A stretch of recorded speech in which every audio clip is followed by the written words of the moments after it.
But first, let me begin by clarifying the purpose of nonviolent communication.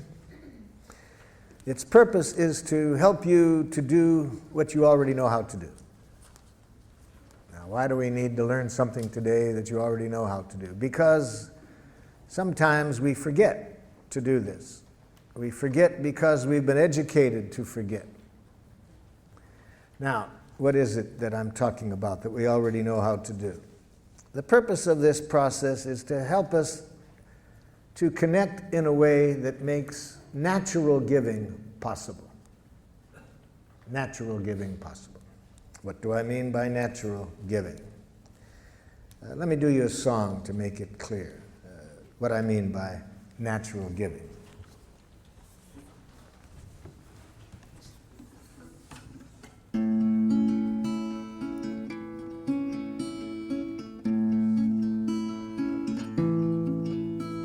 I never feel more given to than when you take from me. When you understand the joy I feel caring for you, and you know my giving isn't done to put you in my debt, but because I want to live the love I feel for you. To receive with grace may be the greatest giving. There's no way that I can separate the two. When you give to me, I give you my receiving. And when you take from me, I feel so given to.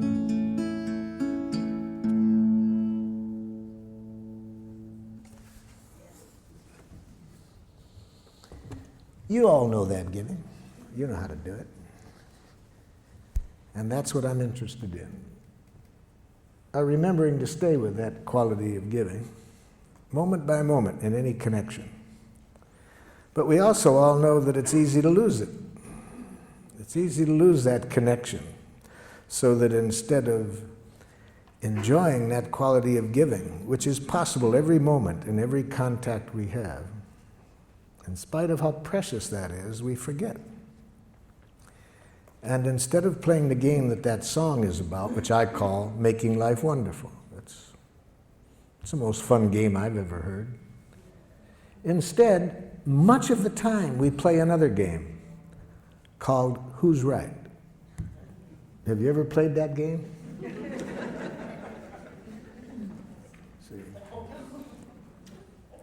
It's a game where everybody loses. So isn't this amazing that we all know about this quality of giving that the song was about?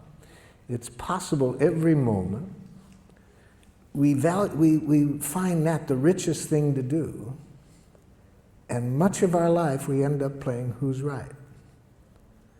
Now, the game of Who's Right involves two of the most devious things human beings have ever come upon. One, punishment. See, because if you're wrong in the game of Who's Right, then you deserve to suffer. Can you imagine a more diabolical concept to educate people?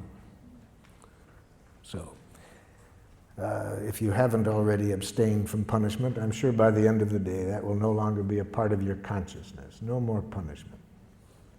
You won't do it in your families. We'll get rid of it with criminals. It just makes things more violent. We'll find other ways to deal with other nations besides punishment. No more punishment. No more reward. It's the same game. See, it's part of the game of Who's Right. If you're right, then you get rewarded. If you're wrong, you get punished. No more. No more. It's created enough violence on the planet. No more guilt induction. See? No more shame.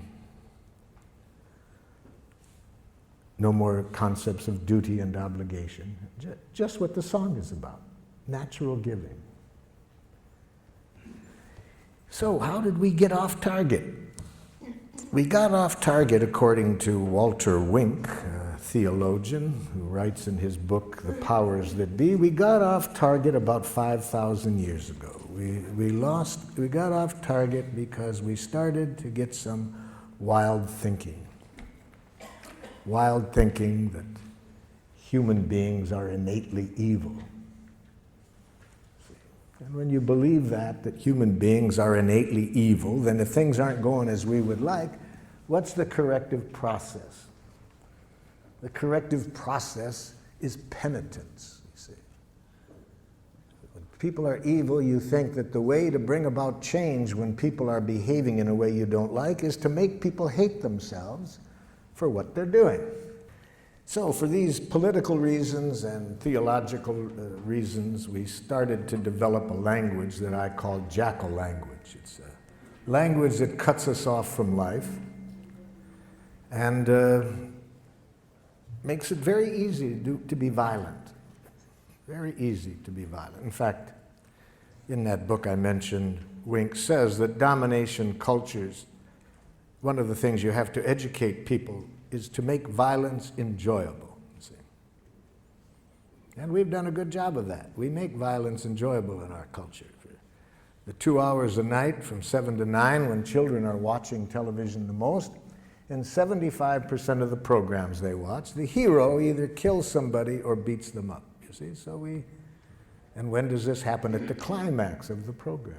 We've been educated for quite a while to make violence enjoyable. So even though I think what that song was about is what is really closer to our nature, this natural giving, we've been educated to make violence enjoyable, and educated in a way we can even be violent to our children.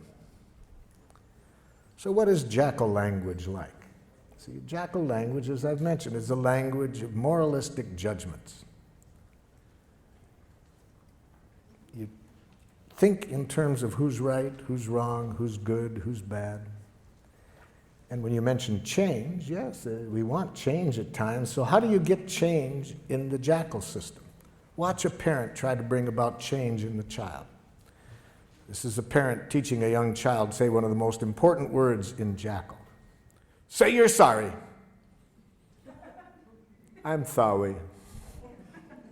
You're not really sorry. I can see it. You're not really sorry. I'm sorry.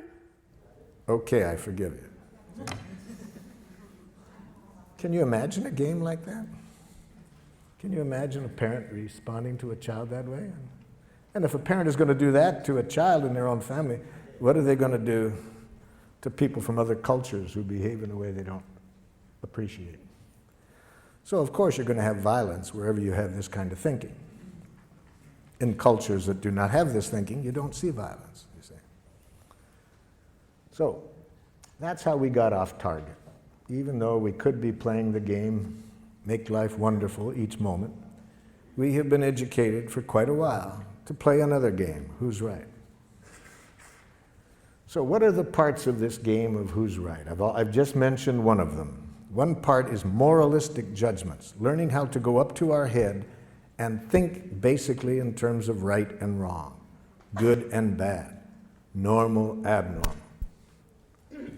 I learned this game very well. I speak several dialects of Jackal. I grew up from Detroit. We spoke a rather harsh dialect of Jackal. We might call it Detroit Jackal. For example, if I'm out driving and someone is driving in a way that I don't like, and again, I want to install change, you see, I roll down the window, idiot! Now, theoretically, the person is supposed to repent. I confess I was wrong, sir.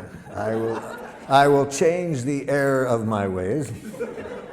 It's a great theory. It didn't work. I've tried it more than once. It doesn't work.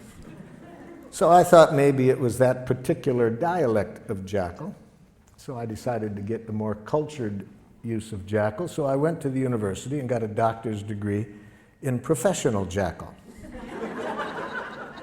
Now when somebody's driving in a way I don't like, I roll down the window. Psychopath! still doesn't work. You see.